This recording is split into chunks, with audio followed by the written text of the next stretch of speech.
लोकसभा चुनाव के बाद अब यूपी में होने वाले उपचुनाव को लेकर सबकी निगाहें टिकी हुई हैं और इसको लेकर सियासी सरगर्मी भी तेज हो चली है। दरअसल यूपी की 10 विधानसभा सीटों पर उपचुनाव होना है।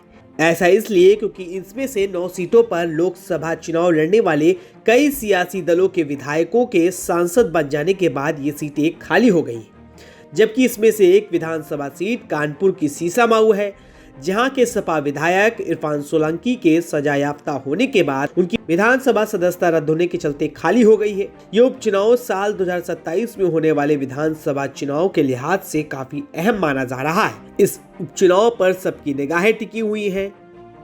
ऐसे में इसको लेकर सियासी हलचल भी तेज हो चली है। सभी सियासी दलों ने उपचुनाव जीतने के लिए रणनीति बनानी शुरू कर दी है, तो वहीं एनडीए में खींचतान भी तेज हो चली है।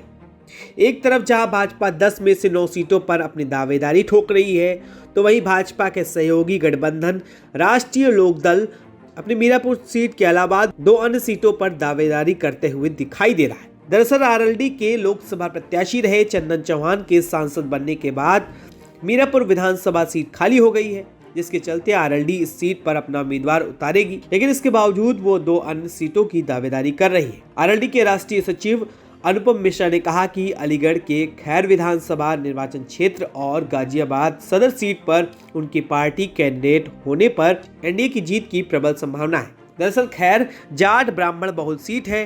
हालांकि 2017 और 2022 में बीजेपी के अनूप प्रधान वाल्मीकि यहां से 2 बार लगातार जीते हैं, लेकिन इस बार सपा कांग्रेस गठबंधन और अखिलेश यादव के पीडीए कार्ड को ध्यान में रखते हुए भाजपा यहां पर ये सीट रालोद को देने पर विचार कर सकती है, जिससे जाट वोटों को बंटने की संभावना लगभग समाप्त हो जाएगी। इसी तरह गाजियाबाद सदर सीट भी ब्राह्मण बहुल है और यहां जाट और राजपूत मतदाताओं की अच्छी खासी संख्या है। इसके अलावा वैश्य वोटर भी निर्णायक भूमिका निभाते हैं। वहीं पिछले 3 विधानसभा चुनाव 2012, 2017 और 2022 में यह सीट भाजपा के खाते में थी। यहाँ ब्राह्मण के साथ साथ जाट और राजपूत मतदाताओं को एकजुट रखने के लिए रालोद चाहती है भाजपा उपचुनाव में उसे यहाँ से उम्मीदवार उतारने दे। अनुपम मिश्रा ने बताया कि आरएलडी अपना विस्तार कर रही है, जिसके चलते संगठनात्मक बदलाव भी किए जाएंगे। हमारे ऐसे कार्यकर्ता जो निष्क्रिय हैं या किसी दूसरे दल में चले गए हैं, उनसे संपर्क साधा जाएगा।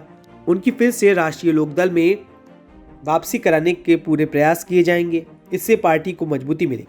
अनुपम मिश्रा के मुताबिक आरएलडी अध्यक्ष जयंत चौधरी अपने दादा चौधरी चरण सिंह के आजमाए अजगर फॉर्मूले को धार देने के लिए नए सिरे से काम कर रहे हैं। अजगर फॉर्मूले का मतलब है कि रालोद अहिर, अनुसूचित और अगड़ा समाज के अलावा जाट, गुर्जर, राजपूत समुदाय को अपने साथ जोड़ने के लिए और अधिक काम करेगी।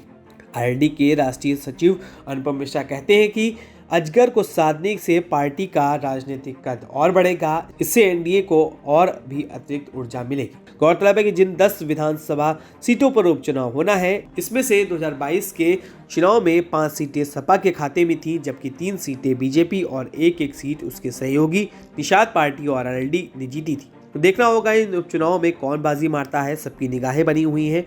तब तक के लिए बने रहिए 4PM के साथ।